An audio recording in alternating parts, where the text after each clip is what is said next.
यार क्या कर रहे हैं, मरी हुई मुर्गी का गोश्त खा रहे हैं। स्लो पॉइजनिंग है। बेसिकली जितनी भी मिलावट होती है ये एक स्लो पॉइजनिंग है। कार्डियोवैस्कुलर डिजीज है, अनहेल्दी या मिलावट वाली चीज़ों की बात कर रहा हूँ, जिसके अंदर घी भी शामिल है, दूध भी शामिल है। तो ये तो बड़े बड़े जो गोश्त मीट की शॉप है, महंगी महंगी, जहाँ पे एसी भी लगे हुए होते हैं, वहाँ पे पैकेट्स पहले से बने हुए भी होते हैं। अंदर ड्रम स्टिक वाले चिकन की लेग पीस अलग है, बाकी टांगों से हट के बाकी जिसम कढ़ाई कट अलग बनाया हुआ है, बिरयानी कट अलग बना, ऐसे पीसेस मिल रहे होते हैं। तो ये चीज़ें अब उसमें से कैसे पहचान होगी कि ये मुर्दा मुर्गी के या फिर सही मुर्गी? जो पैक गोश्त होता है, अगर आप थोड़ा सा उसको देखेंगे तो उसमें यही जो लाइट पिंकिश जिसमें थोड़ा सा येलो का टच होता है, अगर उसके अलावा रेडिश टोन में वो आ रहा है या उसमें ब्लैकिश कहीं पे जो है ना वो आपको नजर आ रहा है, तो आप ये समझें कि उसके अंदर कोई ना कोई बीमारी है और ये भी हो सकता है कि वो मुर्दा मुर्गी का गोश्त है। मुज़र सेहत जो है वो मुर्गी या गोश्त खाने से उनको मुख्तलिफ किस्म की बीमारियां हो सकती हैं, जिनके अंदर डायरिया है, जिनके अंदर नौजिया है, और इन सम केसेस ये जो है ना वो आपको स्लो पॉइजनिंग है। बेसिकली जितनी भी मिलावट होती है ये एक स्लो पॉइजनिंग है कि जो आपकी डाइटरी इनटेक है, अगर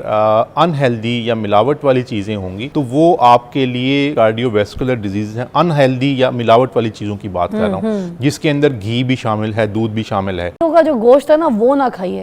यार क्या कर रहे हैं, मरी हुई मुर्गी का गोश्त खा रहे हैं। कर आप नहीं रहे, कर वो रहे जो 2 नंबरी करके ना इस तरीके का गोश्त बेच रहे हैं मार्केट में, और लोग बड़े मज़े से जायकेदार चीज़ें, शोरमा, कढ़ाई बना के खा रहे हैं। पता कैसे चलता है? हाँ, आप पहचान कैसे? ये मैं 2 चीज़ें जो है ना वो कहना चाहूँगा, क्योंकि मुर्गी बहुत ज़्यादा खाई जाती है, बच्चे भी पसंद करते हैं, ख़वातीन भी ज़्यादा जो है वो मुर्गी को पसंद करती हैं। तो जो हेल्दी बर्ड होता है अगर वो कटा हुआ है तो उसकी पहचान ये होगी कि उसका कलर जो है वो लाइट पिंकिश, येलो थोड़ी सी टोन होगी, लाइट पिंकिश जो है वो होगा। अगर वो रेडिश टोन में है तो आप ये समझें कि ये वाला गोश्त जो है ये ठीक नहीं है। रेडिश या ब्लैकिश टोन में अगर मुर्गी का गोश्त आ रहा है, खून बोटी के अंदर रह जाए वो ठीक नहीं है, इसका मतलब जो खून बोटी के अंदर रह जाए वो ठीक नहीं है, वो आप ये समझें कि ये शायद किसी बीमार जानवर का गोश्त है, और ये भी हो सकता है कि ये मुर्दा जानवर का गोश्त, क्योंकि ज़िबा करने से तो खून बह जाता है, निकल जाता है, वो तो ठहरता नहीं है, रुकता नहीं है। और मुर्गी जैसी मर जाए तो बोटी के अंदर जो है वो खून रह जाता है। दूसरी हेल्दी बर्ड की पहचान ये है कि जो नेशनल स्टैंडर्ड है उसके मुताबिक भी जो हेल्दी बर्ड है उसको तकरीबन 1.2 किलोग्राम से ज़्यादा होना चाहिए। तो जब भी गोश्त लेने जाएं, मैं सबसे घरेलू ख़वातीन भी सुन रही होंगी, मर्द हजरात भी सुन रहे होंगे, जब भी आप गोश्त लेने जाएं तो ये बेहतर है कि आप अपने सामने जो है वो ज़िबा करवाएं। पड़ी हुई मुर्गी नहीं, तो ये तो बड़े बड़े जो गोश्त मीट की शॉप है, महंगी महंगी, जहाँ पे एसी भी लगे हुए होते हैं, वहाँ पे पैकेट्स पहले से बने हुए भी होते हैं, आपको भी पता है। जिसमें अगर बड़े स्टोर्स की मैं बात करूं तो जिसमें वो ऊपर एक शीट लगा देते हैं, प्लास्टिक की पैकिंग कर देते हैं, और अंदर ड्रम स्टिक वाले चिकन की लेग पीस अलग है, तो बाकी टांगों से हट के बाकी जिसम कढ़ाई कट अलग बनाया हुआ है, बिरयानी कट अलग बना, ऐसे पीसेस मिल रहे होते हैं। तो ये चीज़ें अब उसमें से कैसे पहचान होगी कि ये मुर्दा मुर्गी के या फिर सही मुर्गी? देखिए, मैंने आपको जो बेसिक उसकी जो है क्राइटेरिया बताया है, आप उसके तहत जो है गोश्त को, बेशक वो पैक्ड है या आप अपने सामने जो है वो करवा रहे हैं, तो उस क्राइटेरिया के मुताबिक उसको जज करें।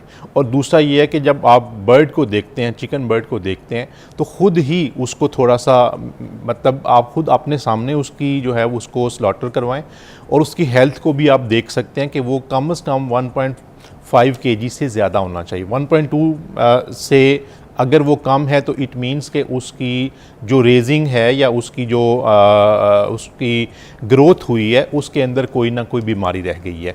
इसी तरीके से जो पैक्ड गोश्त होता है, अगर आप थोड़ा सा उसको देखेंगे तो उसमें यही जो लाइट पिंकिश जिसमें थोड़ा सा येलो का टच होता है, ये येलोइश पिंक आप कह सकते हैं, या येलोइश लाइट पिंक जो है वो उसका कलर होना चाहिए। अगर उसके अलावा रेडिश टोन में वो आ रहा है या उसमें ब्लैकिश कहीं पे जो है ना वो आपको नज़र आ रहा है, तो आप ये समझें कि उसके अंदर कोई ना कोई बीमारी है, और ये भी हो सकता है कि वो मुर्दा मुर्गी का गोश्त है। अच्छा, पाकिस्तान में मुर्दा मुर्गी बेचने का ये जो रिवाज है, मुझे लगता है तो बड़ा आम हो गया है। इसको तो अब हर तरीके से जो है ना उन्होंने बेचना है, बिजनेस करना है। इससे फिर हमारी सेहत पर क्या असर पड़ता है? देखिए, इसकी वजह से आप देखिए मुर्गी के अंदर मेनली प्रोटीन होती है और फाइबर होता है, जो कि हमारे लिए अब बच्चों की ग्रोथ के हवाले से भी वो बेहतर होता है, और इसी तरीके से हमारी जो मुख्तलिफ डे टू डे एक्टिविटीज़ होती हैं जिनमें एक्सरसाइज भी होता है, उसके दौरान आपको पता है कि जो आपको फ़ाइबर की इनटेक की ज़रूरत होती है, क्योंकि आपकी मुख्तलिफ जो है ना हड्डियां हैं या आपका गोश्त है उसको रिपेयर की ज़रूरत होती है। तो प्रोटीन वो जो है ना वो आपको प्रोवाइड कर रहा होता है। तो एक तो ये है कि अगर वो मुर्दा मुर्गी का गोश्त होगा तो जो आपको प्रोटीन कंटेंट उसमें से चाहिए गोश्त में से वो आपको नहीं मिलेगा। अच्छा। जिसकी वजह से वो बच्चों की या ख़वातीन या जो भी उसको कंज्यूम कर रहे हैं उनकी उन टिश्यूज़ की रिपेयर जिसे हम कहते हैं आसान अल्फाज में, वो नहीं हो पा रही होगी, और उनकी ग्रोथ जो है या उनकी प्रोटीन की जो ज़रूरियात हैं वो पूरी नहीं हो रही होंगी, एक चीज़। दूसरा ये है कि ऐसी मुज़र सेहत जो है वो मुर्गी या गोश्त खाने से उनको मुख्तलिफ़ किस्म की बीमारियां हो सकती हैं, जिनके अंदर डायरिया है, जिनके अंदर नौजिया है, और इन सम केसेस ये जो है ना वो आपको स्लो पॉइजनिंग है। बेसिकली जितनी भी मिलावट होती है ये एक स्लो पॉइजनिंग है, और मिलावट करने वालों को इसी वजह से हुज़ूर सल्लल्लाहु अलैहि वसल्लम ने कहा कि वो हम में से नहीं है, कि वो मुआशरे के लिए एक तरह से ऐसी चीज़ करने का बायस बन रहे हैं जिसका ओवरऑल पूरे मुआशरे को जो है वो नुकसान हो रहा है। बेशक, तो बेशक। इसी अच्छा, ये जो मुर्गियाँ होती हैं जब ये मर जाती हैं तो ये मरती किसी रीज़न से ही होंगी ना, बीमार होती होंगी, कोई हेल्थ इशू इनको भी होता होगा, हार्ट अटैक हो गया हो है या कोई भी बीमारी हो गई हो, खून निकलना ज़रूरी है, ऐसे ही है जी, खून कि तभी वो सेहतमंद मुर्गी है, उसको ज़िबा करवाया, उसको फिर खाया। अब इस तरीके से इतनी बीमारियों के बाद जब वो मर जाती है और उसका गोश्त हमारे पेट में जाता है तो बहुत सी किस्म की बीमारियां पर हमें भी अटैक करती हैं, ठीक है ना।